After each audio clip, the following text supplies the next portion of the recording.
Good morning, good afternoon, good evening, YouTubers. Gary Diamond. Yes, I'm still alive, but not because, shoot, that sucks. Not because I'm not trying too hard to push myself.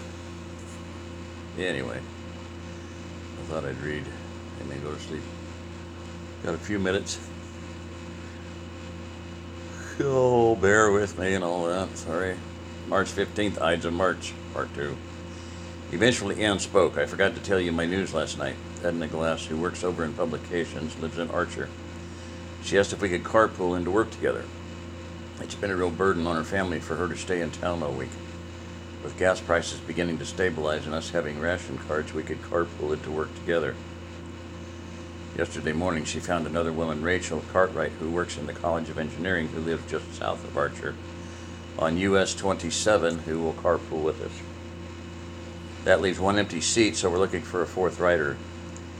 Even at 50 cents a gallon for gas, with at least three of us splitting the cost, we could ride into work together and come home every night. What do you think? The faces of all the children brightened at the prospect, but John rubbed his chin.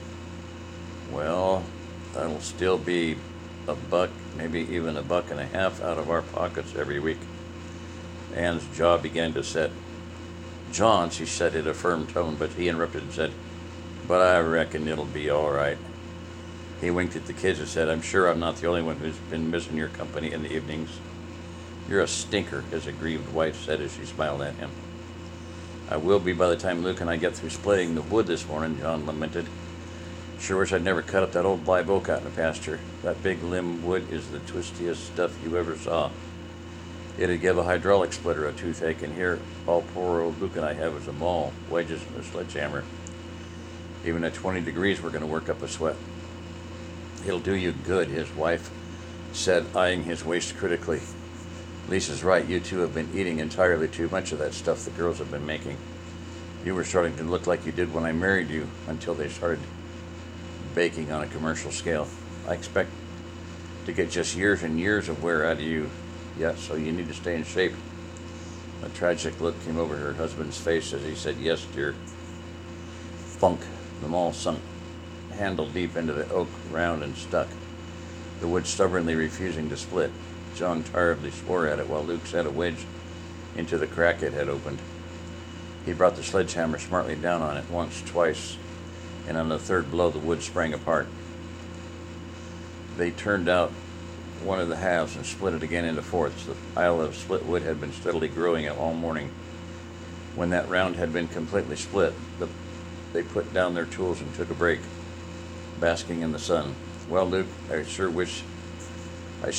hoping that oak would split easier once it was frozen, but I reckon not. John sat down on a stack of yet-to-be split rounds. Luke pulled out a bright red bandana and mopped his face. I don't know, John. Maybe it is splitting easier because it's frozen. Lord, if it would be even harder to split when it was warm, I'd say let's just roll this damn stuff off on the weeds. In the weeds, wouldn't be any way to split it short of just sawing it into quarters with a chainsaw.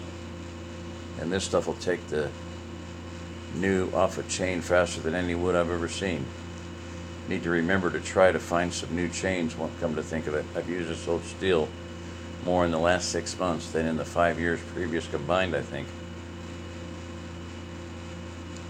John reached for the big metal thermos bottle and poured himself and Luke some hot coffee.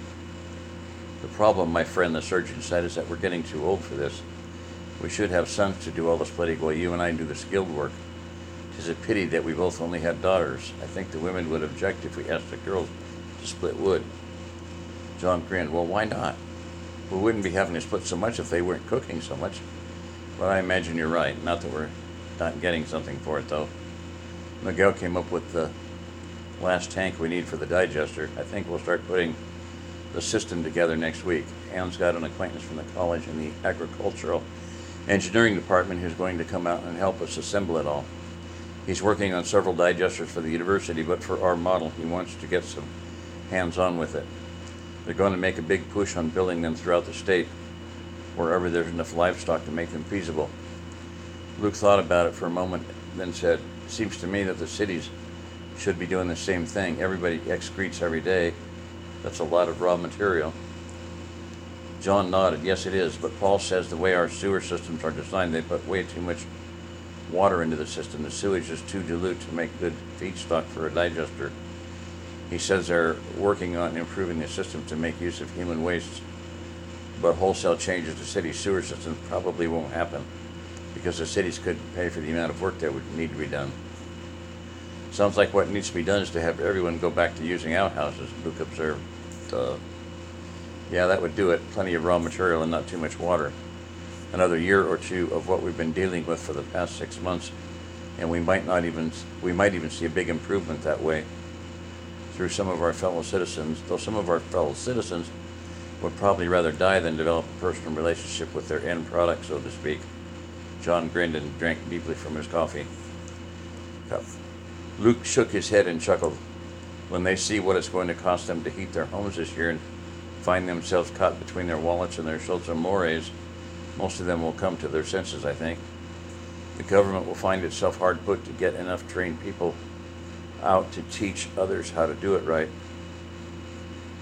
to keep from spreading disease rather than having to encourage them to do it in the first place. I don't know, Luke, the other man said, shaking his head. I'm not sure if even a staggering heating bill would be enough to motivate a majority of the American population. They've gotten much too comfortable with having everything in plenty and having it cheap. The fox gnaws real hard, and I'll bet we'll start hearing plenty of folks hollering about just going and taking what we need. Lebensraum can be expressed in many ways. That's living room from Hitler's, we need living room. Okay, there you go. Good night. I'm still alive, so thank you. Everybody's praying and helping out.